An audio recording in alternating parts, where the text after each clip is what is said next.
Good evening, this is William, and welcome to the latest installment of I Was a Teenage Daydreamer, where I discuss mostly music, some literature, some film, and some random things that I enjoy, and hopefully you do as well.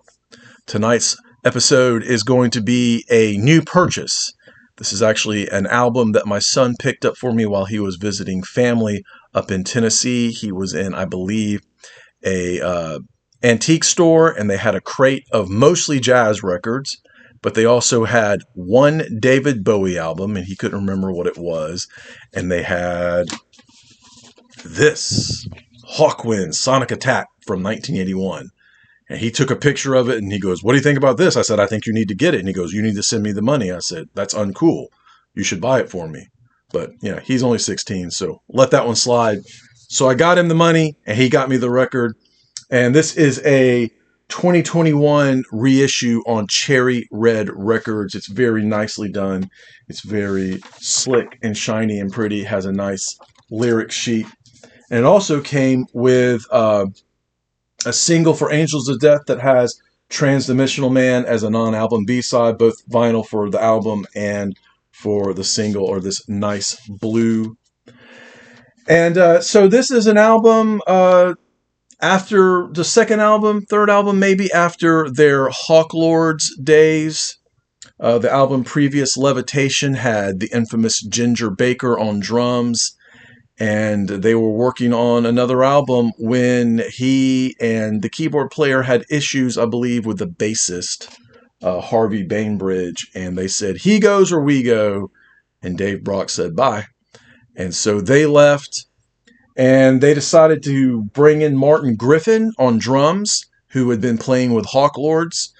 And then he ended up getting the German measles while they were making this album. And so a lot of it has drum machines and loops and things like that. And so that informs the sound of the album a bit. And of course, we've also got Hugh Lloyd Langton on lead guitar, Dave Brock on vocals and guitar and synthesizers and keyboards. And Michael Moorcock, the writer, contributes to several songs and even does vocals on Coded Languages. So again, most Hawkwind albums are very similar, and they have similar themes, which is basically space dystopia. And it starts off with the song Sonic Attack, which is a song that was done some years earlier on the Space Ritual live album.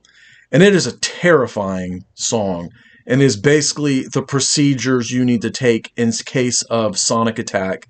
And the bottom line is, don't worry about anyone else. Save yourself. Save those immediately around you. Don't run after chasing loved ones or trying to bring in mom and dad or your wife or your kids. Do what you have to do.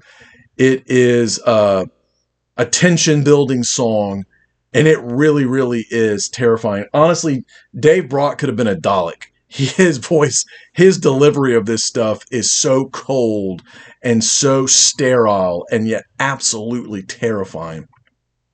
And then, of course, you've just got some solid rockers, like Rocky Paths, Angels of Death, and these guys are not about being virtuoso players. They are about simple song structures, straightforward playing, and then building mood and atmosphere.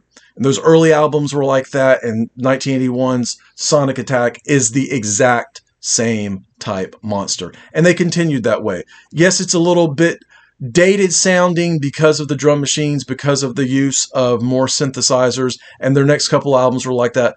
Chronicle of the Black Sword is very much like that. Also, Michael Moorcock informed that one, and that's fine. It does not detract from the quality of the music and how great these songs are. I mean, they have a blueprint and they stick with it, and it's always enjoyable. So if you are a Hawkwind fan, but you stop after Lemmy left and you don't care much about everything else, and I understand that some of their mid-70s or so albums went a little bit new wave. I enjoy those albums as well. They're different, but they're still a lot of fun. I mean, there's so many Hawkwind albums. I have not heard them all, over 30, but every one that I hear, I'm like, man, that is a classic. That is a great album, because I just love what they do. I think they do it well. They don't really deviate from the pattern, and it's always very rewarding. So if you are an old school Hawkwind fan, go online and check out some of their stuff. Then if you see it used somewhere, pick it up. It's going to be definitely worth whatever you're paying for it. Maybe not the $35 that I paid for this new, but I don't care. Whatever. It's Hawkwind. So that is my spiel for this evening. Hawkwind's Sonic Attack from 1981, reissued on Cherry Red Records in 2021. Click like and subscribe if you like. Let me know what you think in the comments, but most importantly, keep doing what you love. Thanks.